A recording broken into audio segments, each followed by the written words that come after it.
What is up, church? So a bit of an interesting video for you today. Yes, this is a teaching video, and yes, it's connected to a series, but this is actually connected to a series we have that's beginning on Sunday. Today is Thursday, and instead of just jumping into the series, I thought it'd be helpful and even encouraging to you to give you a little prequel to what's coming. And so, starting this week, we're going to do a series called Letters to the Church, and it's in the book of Revelation. Now, I know as soon as I say the book Revelation, you probably think of something apocalyptic, or maybe you think about the Left Behind series that were both books and movies. Maybe, like me, you actually think of the original Left Behind mini series that was recorded on VHS like back in the 70s, I think. And they did their very best to be apocalyptic, but really they were just a little bit cheesy. And so when we say the word revelation, there's just a lot of different things we think about. Maybe you think about someone in your life that's always sending you like forwards about the mark of the beast or who the Antichrist is or something like that. But most of the time when we say revelation, maybe it makes us a little uncomfortable. Maybe it's been a book of the Bible that we've like shied away from because of all those reasons. And I will admit, Revelation is hard to understand. I took a class of it in college, and this guy was like, the professor was super old, and he had this like 15 to 20 foot long chart that was like 5 feet high that he would roll out. It was like a tapestry on the wall, and he would attach it to the wall, and it was a timeline of the book of Revelation with the bowls and the seals and all of that stuff. And I just remember the first day of class when he rolled that out, I was like, there's no way I'm ever gonna understand any of that. And I'm happy to tell you today, I probably still don't. The book of Revelation is just shrouded in mystery. That doesn't mean we shouldn't study it, but I want to tell you that what we're going to be looking at is Revelation chapters 2 and 3, which are Christ's letters to these 7 churches of Asia. And they were these churches in 90 AD, so 50 to 60 years after Christ has ascended to heaven. The New Testament church has been launched, and they've grown, and they've been sent out, and we see that history in Acts, the Gospels in Acts, and in the New Testament epistles. But then about 90 AD, the Apostle John, the disciple John, the one Jesus loved, is stranded in this place. Like he had been persecuted. They tried to martyr John. In fact, tradition tells us that John the disciple was the only disciple not martyred for being a follower of Jesus, but it wasn't for a lack of them trying. In fact, tradition tells us that John was boiled while he was alive, and it didn't kill him. Who knows what that did to John, physically, what it made him look like, but we know that tradition tells us they tried to boil him alive and he didn't die.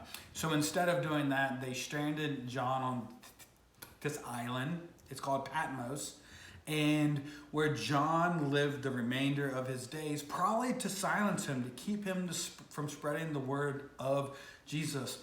And so before we get into chapters 2 and 3, these 7 letters to the church, I thought it would be appropriate if I just took a few minutes to record for you a quick teaching on Revelation chapter 1, the first chapter. Before we get into 2 and 3, let's look at the first one, and that's what this is. And I'm here to tell you that all of the mystery about Revelation, all of the predictions we want to put around it, the one message is clear: that God wins. And I know at this time in John's life, and even in the time of of the persecution happening in the New Testament church, that this message was so relevant to them that God wins despite the persecution, despite disease, despite all the things that had made them downtrodden. The message was God wins, and that message was true to them back then, and that message is true for us today. God wins, and I want you to hold on to that as an encouragement, as a word of God to you. And then I wanted us to think about this. In this series that's coming up, you're gonna get to see you're gonna get to see a glimpse of Christ, our coming King. And I'm so excited about this. And I was thinking about this, the disciple John. I was thinking about all the things that John had seen in his lifetime. You know, John's nickname, when he called himself, was the one that Jesus loved. And what an amazing perspective, what an amazing privilege on our part that we're going to get to see the words of Christ through John, the one Jesus loved. But think with me for a second, all the things that John had seen with Jesus. He saw Jesus day to day. He saw Jesus tired, hungry. He saw Jesus in ministry to people, of getting on the level of the people, ministering to them and caring for them. He had seen Jesus at rest. He had seen Jesus at work. And dare I say, he had seen him at play as well. He saw Jesus heal. And I just think of, the blind people, the deaf, the lame that couldn't walk. He saw Jesus heal those people. He saw Jesus restore a dead man to life. And John was an eyewitness to all of this. He saw Jesus weep and be brokenhearted. And then in an incredible passage, he saw Jesus transfigured. He saw, that interesting text where Moses and Elijah show up and Jesus is there and he's transfigured. John was there on Palm Sunday to see Jesus go into Jerusalem and hailed as king. And he was there on Friday when he saw the crowds turn on him and crucify him. John was at the cross with Jesus. We think he was the only disciple that was at the cross with Jesus. And we know this because while Jesus was dying on the cross, he looked at John and said, "John, look at my mother. She is now your mother." And he entrusted his mom to John. And so John saw that. John was there at the entrance of the tomb when Peter ran past to see if Jesus was still there. And John, like I already mentioned, had seen every other disciple of Jesus martyred for their faith. And so now we're there on the island of Patmos, and we see that John gets to see Jesus one more time this side of heaven. And it tells us this. John says, "Then I turned to see the voice that was speaking to me, and on turning I saw 7 golden lampstands, and in the midst of the lampstands one like a son of man, clothed with a long robe and with a golden sash around his chest. For the hairs of his head were white, like white wool, like snow. His eyes were like a flame of fire. His feet were like a burnished bronze refined in the furnace, and his voice was like the roar of many waters. And there in his right hand he held 7 stars, and from his mouth came a sharp 2-edged sword, and his face was like the sun shining in full strength. And when I saw him, I fell at his feet as though dead. And he said to me, 'Fear not.'" And when I read that, one, I have a lot of questions, right? And I think you do too.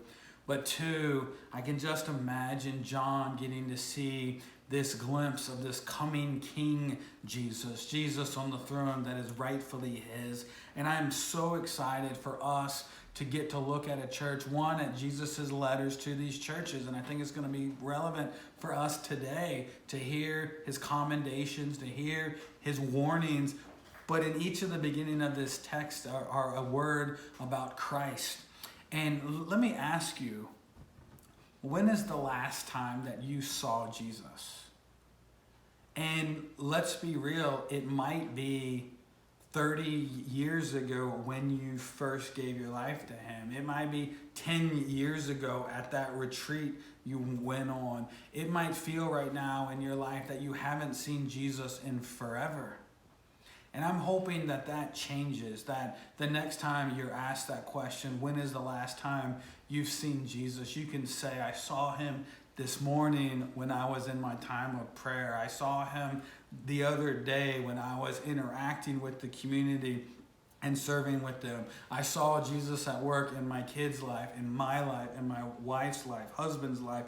I've seen him at work. And when you're asked, when's the last time I saw Jesus, you can say, just now. And I'm looking forward to doing this with you, church. And I'm so excited about looking at Revelation chapter 2 and 3.